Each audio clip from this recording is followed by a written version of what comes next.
24일입니다. 바로 내일 성탄절 예배를 드리기 때문에 내용이 겹치지 않게 설교를 준비하느라 많이 고심을 좀 했습니다. 예수님의 탄생 때 하나님께서 선사들을 통해서 두 부류의 사람들을 예수님의 탄생을 맞이하러 보내시죠. 한 부류는 목자들이었고 한 부류는 동방박사였다. 오늘 본문 말씀은 동방박사들에 대한 이야기가 주로 나오죠. 동방박사들은 우리가 예전부터 많이 이야기를 들었습니다만은 팔레스타인 동쪽에서부터 온 이방 출신의 현인들 혹은 별을 연구하는 전성가였을 것이다. 이렇게 여겨지고, 그리고 3명이었을 것이다. 이렇게 또 이제 전래되어져 있죠.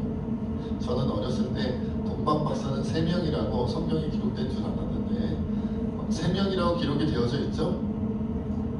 안 나옵니다. 안 나옵니다. 성경에는 몇 명인지 안 나옵니다. 그저 황금과 유향과 몰약 3종류의 예물을 드렸으니까 3명일 것으로, 그리고 성경이 아닌 다른 전래되어지는 전에 내려오는 그런 문서들의 3명인 것으로 이렇게 되어져 있기 때문에 그것에 따라서 이제 우리가 3명이겠거니, 당연히 3명이겠거니 이렇게 생각합니다만은 아무튼 그렇다는 거죠.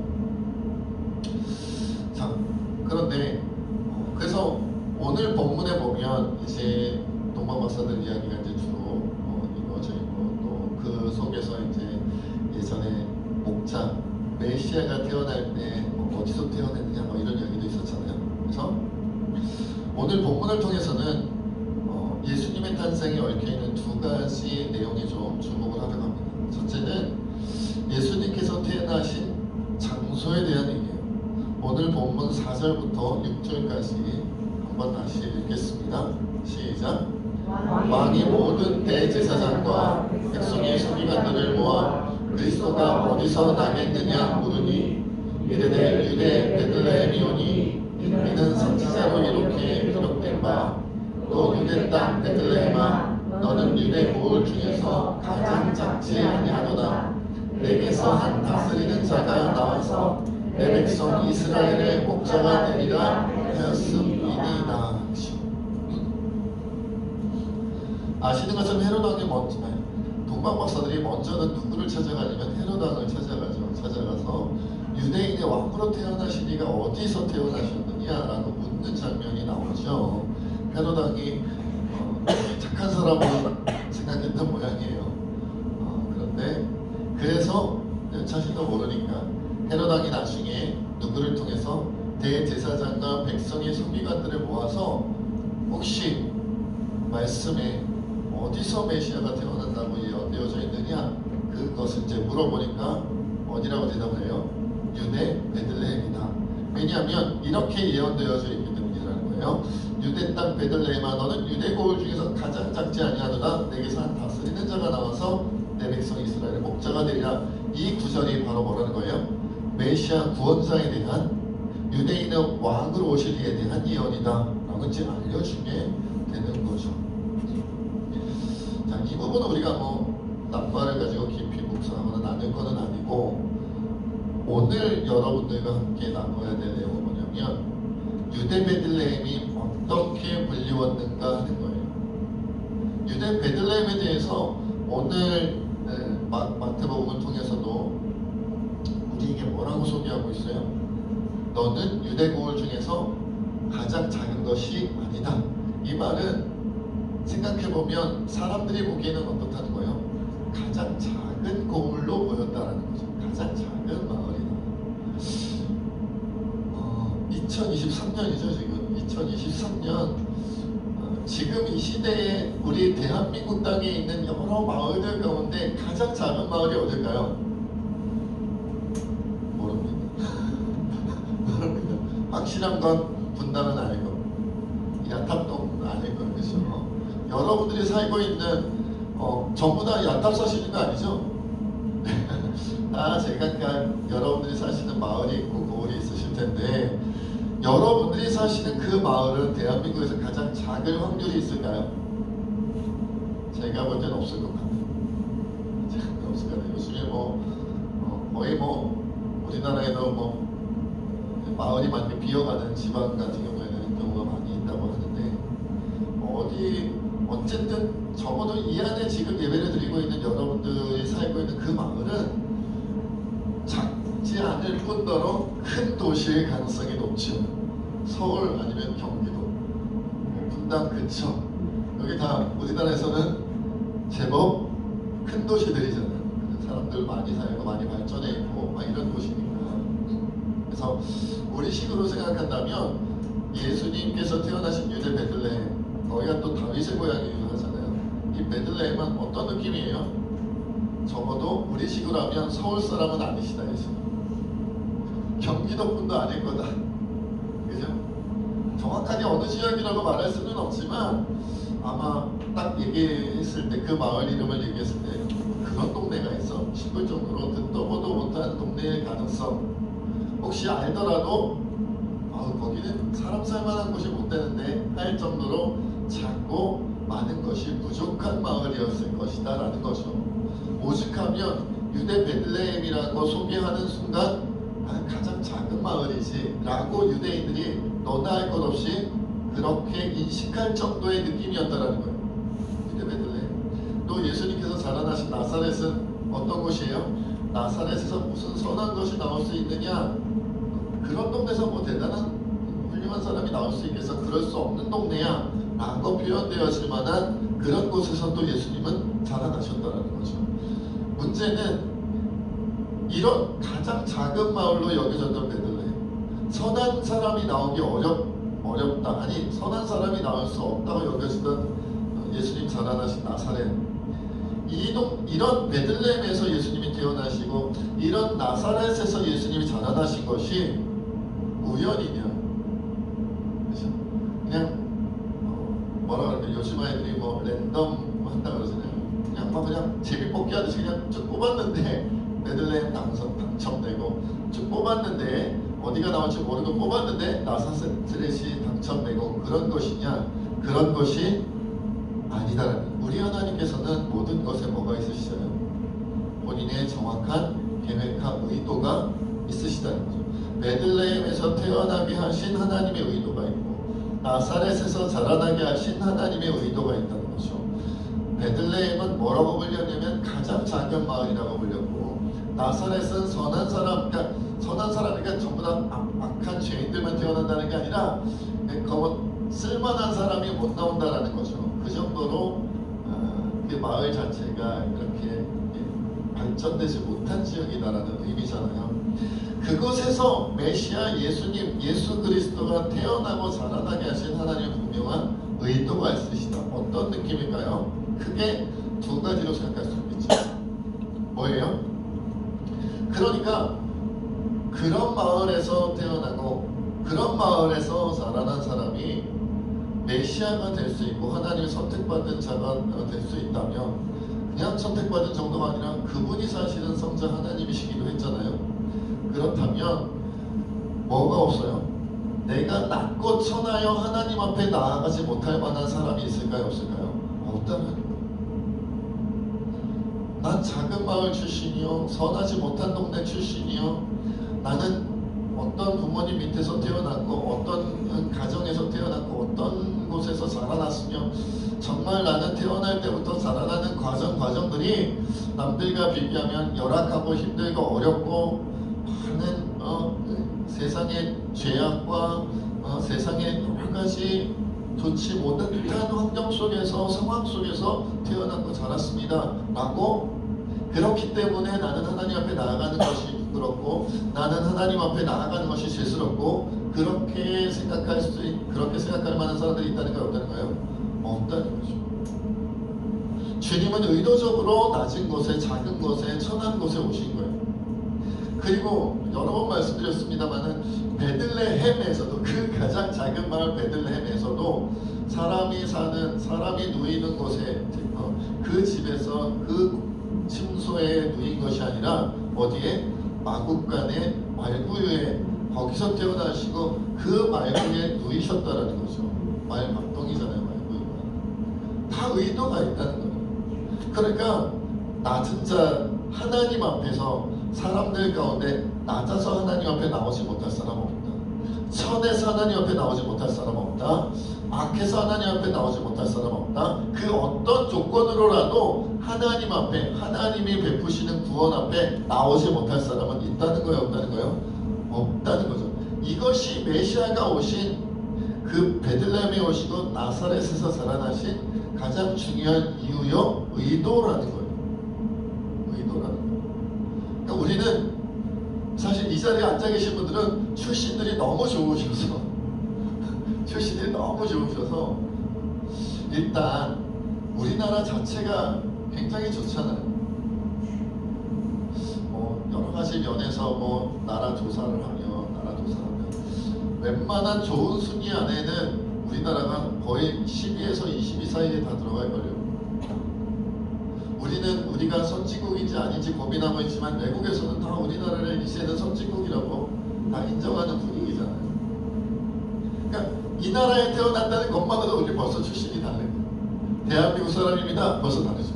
조금만 위에서 태어났으면 큰일 날 뻔해요.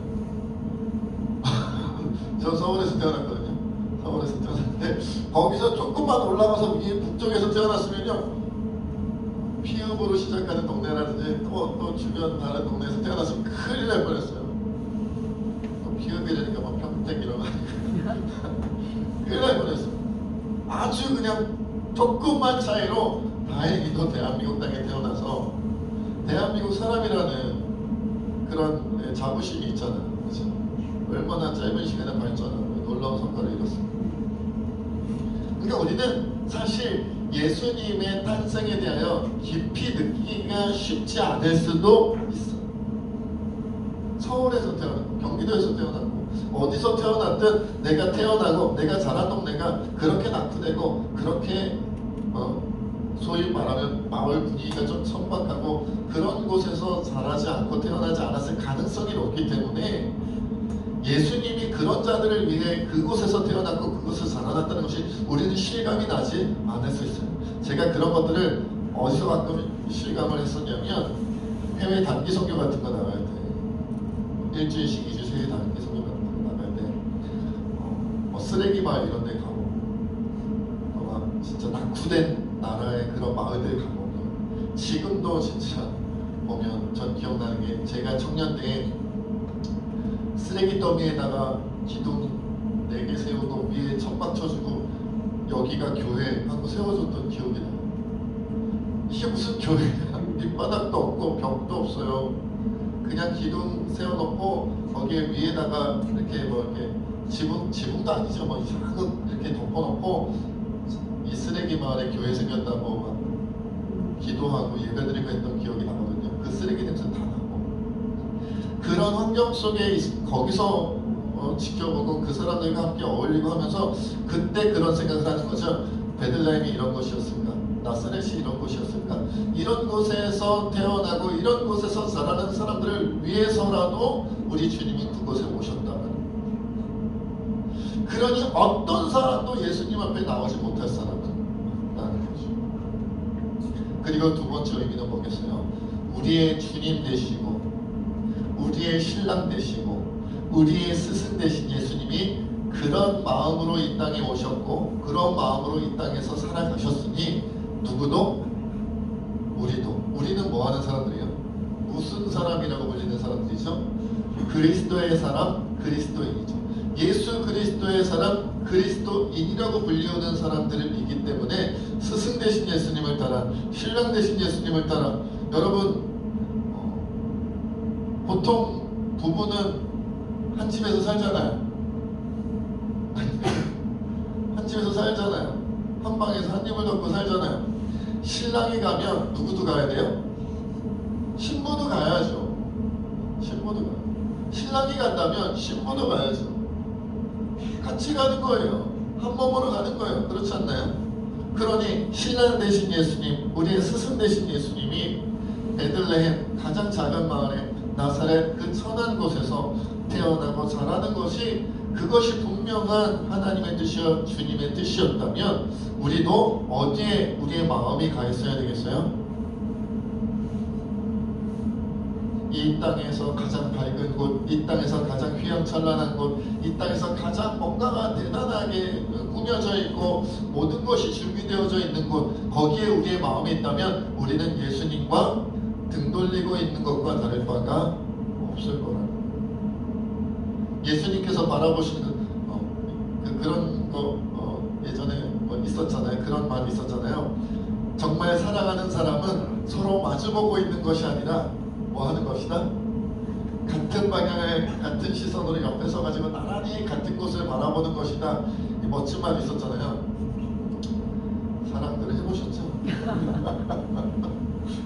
정말 사랑하는 사람들은, 그러니까 이제 막 사랑하고 싶은 사람들끼리는 마주보면 이제 사랑합시다 이렇게 되겠지만, 이제 사랑하게 되고 또 이제 함께 부부가 되어 살게 되고 그러면 같은 곳을 바라보고 마주보는 게 같은 곳을 방향을 바라보고 서는 것이라고 얘기를 하잖아요.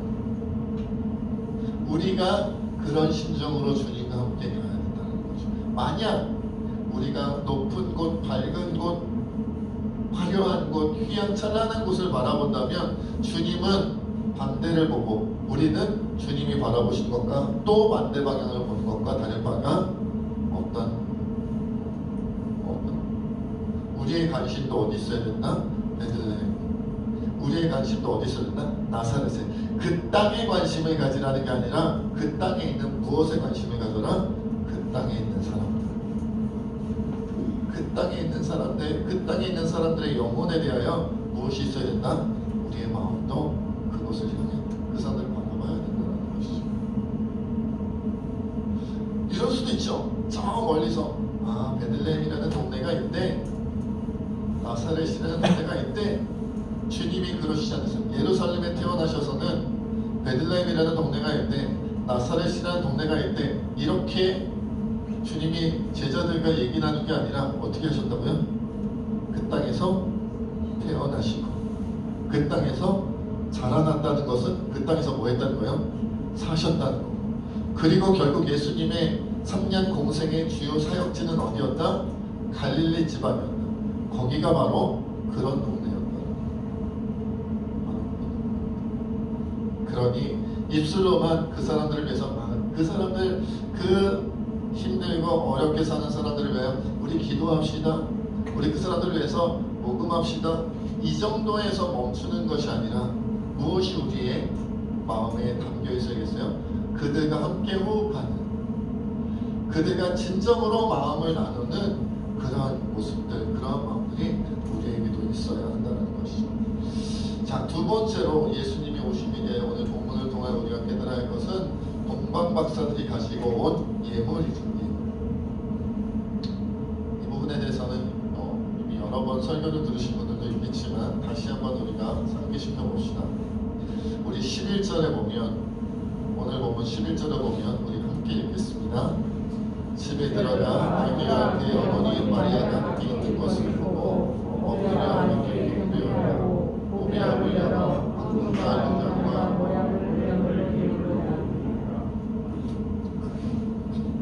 황금과 유향과 몰약을 예물로 드렸다. 세 개를 드렸기 때문에 세 사람이다. 어찌 보면 사람들은 참 단순한 거거든요. 네 개 드렸으면 네 사람 될 뻔했어요.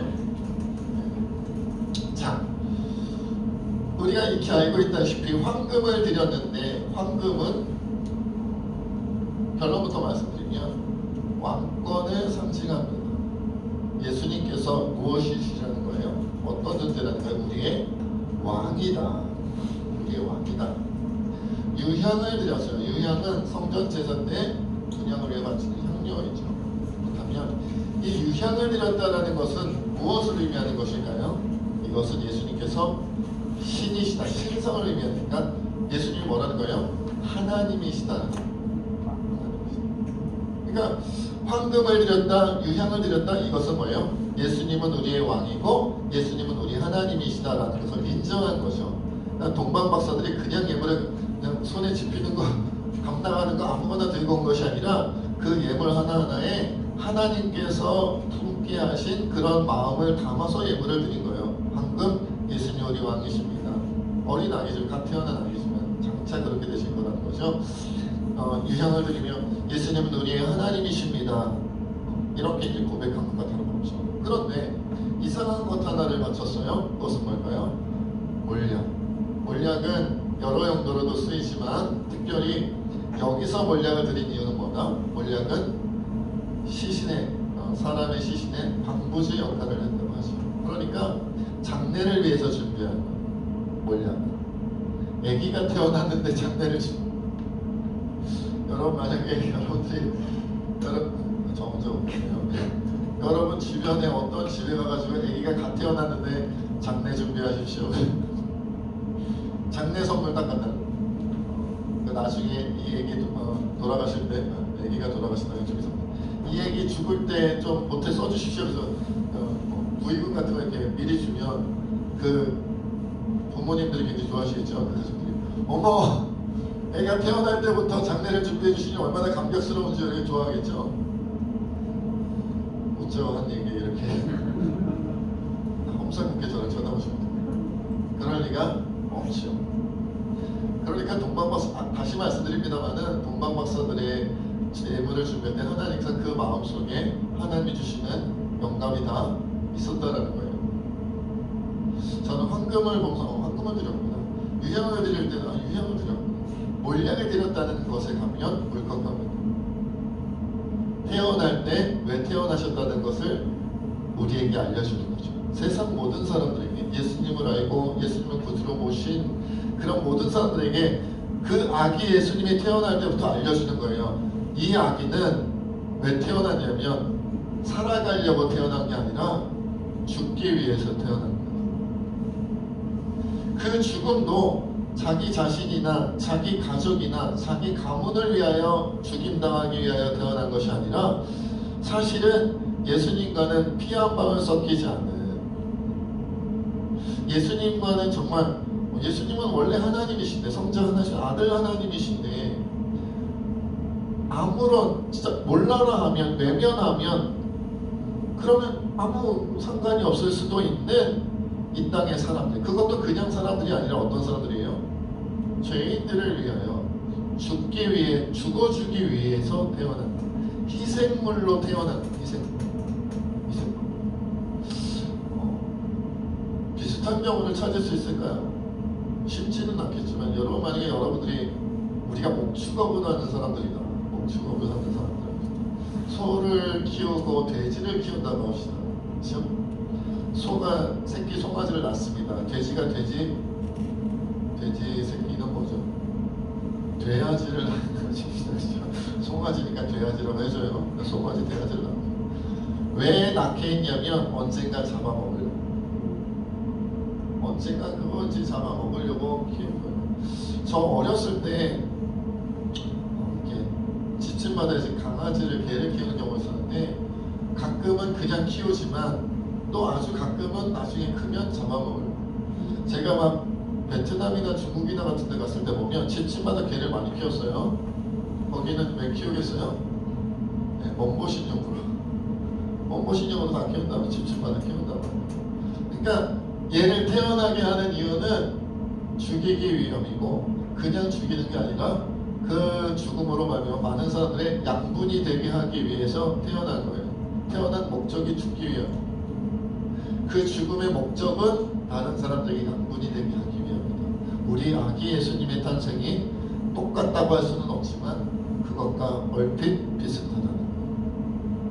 죽기 위해 태어난 느낌이 어떨까요? 아버지 되신 하나님께서 자기 아들을 세상에 보내셨는데 왜 보내셨냐면 죽이기 위해서 보내셨어요. 왜 죽이느냐? 이 세상 죄인들을 살려내려면 그가 죽어야 되기 때문에, 누군가가 대신 죽어야 하기 때문에, 누군가가 그 죄의 값, 죽음의 값을 치러야 하기 때문에 보냈다라는 거예요. 태어날 때부터 슬픈 탄생. 해피 버스데이가 아니고 뭐예요? 새드도 되죠? 영어에 자신이 없습니다. 새드 버스데이. 해피 버스데이 투 유가 아니라 새드 버스데이 투 유예요. 아니 그러면 기왕에 새드 버스데이면 왕궁에서 태어나게 하시지. 그냥 33년 동안만이라도 만난 거, 값진 거 먹으면서 귀한 옷 입으면서 편하게 살다가 이제 33세 때가 되었구려. 나는 십자가의 죄인을 위하여 갑니다. 그래도 억울하잖아요. 그렇죠? 여러분, 송아지, 돼지들 이렇게 잡아먹으려고 키울 때는 잘 먹이잖아요. 우리가 만난 값진 영양분 얻으려고 걔네들은 그래도 잘 먹이고요, 잘 키워주잖아요. 예수님은 아니 어차피 죽으러 갈 분인데 그러면 이 땅에서라도 고생하지 말고, 이 땅에서라도 괴로움 당하지 말고, 이 땅에서라도 고통 당하지 말고 잘 먹고 잘 살다가 그렇게 가셔도 참 안타깝고 억울한 인생일 텐데, 이미 태어날 때부터 베들레헴에, 이미 자라날 때부터 나사렛 갈릴리 지역에서 사역하시고 그렇게 가난하고 헐벗고 고통 중에 괴로움 중에 빠져있는 이 세상에 소외당하고 외면당한 그 사람들 곁에서 태어나고 자라나고 그들과 함께 살다가 가셨다는 것이죠. 그래서 저는 성탄절이 가끔은 울컥한 것 같아요. 이미 운명 지어져 있다. 여러분, 여러분들이 아들딸이 태어났을 때, 혹은 여러분의 아들딸이 손자 손녀를 이렇게 보았을 때, 그 아이를 보면서 그런 생각해 보셨습니까? 너는 인류를 위하여 희생하기 위해 태어났다. 너의 인생, 너의 운명은 오로지 다른 사람들을 살리는 데 쓰임받을 것이다. 절대 너를 위해 살지 말아라. 그렇게 생각하면서 아들딸 보시고 손자 손녀 보신 분 계신가요? 한 분도 없으시죠? 그러니 우리의 출생과 예수님의 탄생은 느낌과 의도와 지음이 다른 것, 완전히 다른 것. 그러니 우리도 그것을 기억해야 되는 것. 왕이신데, 하나님이신데, 왕이시고 하나님이신데 그분이 죄인을 위하여, 그분이 신분의 격차가 비교할 수 없을 만큼 차이가 나는 사람들을 위하여 그 왕의 자리, 하나님의 자리를 내려놓고 이 땅에, 그것도 베들레헴 나사렛에서 태어나고 자라시고 갈릴리 지역 그 낮고 천한 자리에서 사역하시며 평생 고생하시다가 마지막까지도 가장 비참한 골고다길 십자가에서 죽임 당하셨다. 그것이 우리 마음에 성탄절마다, 아니 매 주일마다, 아니 365일 매일마다 우리 마음속에 새겨져 있어야 한다는 거예요. 만약 주님이 우리를 위해 그렇게까지 우리를 살리기 위하여, 그리고 그 살리기 위한 의도가 그것이 무조건적인 온전한 하나님의 사랑이 분명하다면 우리는 이 세상에 솔직히 두려울 것이 없죠. 하나님이 나를 위해 죽어주신다는 것, 그냥 죽어주신 게 아니라 인간의 몸으로 사시는 33년을 나를 위해 온전히 세상 말할 수 없는 고통과 고난과 괴로움과 아픔과 상처 다 겪어보시고 공감하신다는데 뭐가 두렵겠습니까? 뭐가 힘겹겠습니까? 가끔 저도 그럴 때가 있어요. 많이 힘들고 어려워서 눈물 날 때도 있고, 많이 힘들고 어려워서 포기하고 싶을 때도 있고, 많이 힘들고 어려워서 진짜 그냥 모든 것을 다 내려놓고 멍 때리고 싶을 때도 있다는 말이죠. 근데 그때마다 가브리엘 천사는 저에게 위로가 되지 않아요. 미가엘 천사도, 제가 아는 천사들은 다 나옵니다. 저에게 위로가 되지. 스랍 천사도, 그 어떤 이 세상에 그 어떤 누구도 위로가 되지 않습니다. 솔직히 그럴 때도 있잖아요. 가족들도 위로가 안 될 때가 있잖아요. 저는 거의 없는데 여러분은 그렇잖아요. 가족들도 위로 안 해요. 오늘은 설교 중에 가장 크게 웃으셨어요. 근데 한 분은 위로가 되죠. 나 때문에 베들레헴에서 태어나셨다고. 가장 작은 곳, 나 때문에 나사렛에서 자라나신 분, 나 때문에 굳이 휘황찬란한 도시에서 사역하지 않으시고 갈릴리 지역에서 사역하신 분, 그리고 마지막에 나 때문에 굳이 가지 않아도 외면해도 되는 그 골고다길 십자가의 길을 가셨던 그분, 그분이 나의 아픔을 공감하신다는데 그분이 나의 고통을 나눠주신다는데, 아니 전적으로 담당하신다는데, 심지어 나의 죽음까지도 그분이 감당하시고 영원한 생명을 주신다는데, 그것을 알고 믿는다면 내가 두려울 것도 이겨내지 못할 것도 견뎌내지 못할 것도 없다는 거죠. 그렇게 주님은 우리에게 사랑의 왕으로 태어나시고 오셨다는 거예요. 여러분들이 잘 아는 크리스마스 선물이라는 미국의 소설가 모 헨리의 작품이죠. 진부한 얘기인데 크리스마스 선물이라는 제목이 또 마음에 들어서 여러분들이 한번 소개하고 마무리 지으려고 합니다. 아는 내용이에요. 모르시면 이상하신 거예요. 한 도시에 가난하지만 사랑이 넘치는 부부 짐과 벨라가 살았습니다. 성탄절이 다가오니까 성탄 선물을 서로 하고 싶은데 너무 가난해 둘 다 돈이 없어서 남편은 아내에게, 아내는 남편에게 선물하고 싶은데 돈이 없는 거예요. 걱정하고 있으면 어떻게 성탄절 선물을 하지? 그러다가 남편 짐이, 남편 이름이 짐이네요. 남편 짐이 이 델라, 사랑하는 아내의 긴 머리에 꽂을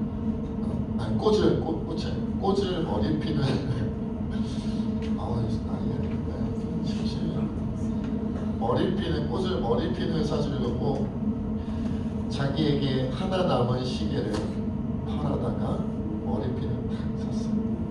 그리고 이 아내 델라는 이 남편에게, 그 당시 시계는 시계줄이 이렇게 달려있잖아요. 그러니까 시계줄을 성탄 선물로 해야겠다라고 생각해서 자신의 긴 머리카락을 잘라서 팔아서 시계줄을 샀어요. 두 사람은 시장으로 나가서 선물을 구입하면서 기쁜 마음으로 이 시계줄을 선물 받으면 얼마나 기뻐할까, 이 머리핀을 선물 받으면 얼마나 기뻐할까, 이 성탄절을 얼마나 즐거워할까, 이런 마음으로 딱 두 사람이 만났는데 서로 깜짝 놀랐어요. 남편이 머리핀을 선물해 주려고 했는데 아내의 긴 머리가 다 잘려준 머리핀을 제대로 꼽을 수가 없어요. 아내는 시계줄을 선물하려고 딱 줬는데 남편의 손목에 시계가 손목이 안 길고 남편에게 시계가 없는 거예요. 시계줄을 선물할 수가 없는 거예요. 그래서 준비된 선물은 서로 쓸모가 없게 되었지만 두 사람은 부둥켜 안고 행복의 눈물을 흘렸다는 크리스마스 선물이라는 작품이 있습니다. 이것이 진정한 사랑이 아닐까 싶어요. 내 것을 내어줘서 다른 사람을 살리고, 내 것을 내어줘서 다른 사람을 세워주고, 내 것을 내어줘서 다른 사람이 힘을 얻게 하는 것, 그것이 예수님이 이 땅에 오신 이유다. 오늘 이 시간 하나님 앞에 그렇게 기도했으면 좋겠습니다. 성탄절은 내가 선물 받는 날이 아니라 내가 선물하는 날이다. 예수님께서 내게 선물을 주셨으니, 생명을 주셨으니, 예수님의 전부를 주셨으니, 예수님의 무조건적인 사랑을 주셨으니, 이제 나도 예수님의 사랑을 그리스도인답게 세상 사람들에게 예수님의 그 사랑을 본받아 내 것을 나누어 주고, 내 인생을 나누어 주고, 내 운명을 나누어 주고, 내 사랑을 나누어 주는 아름다운 주의 사람이 될 수 있게 달라고 함께 고백하며 기도합니다.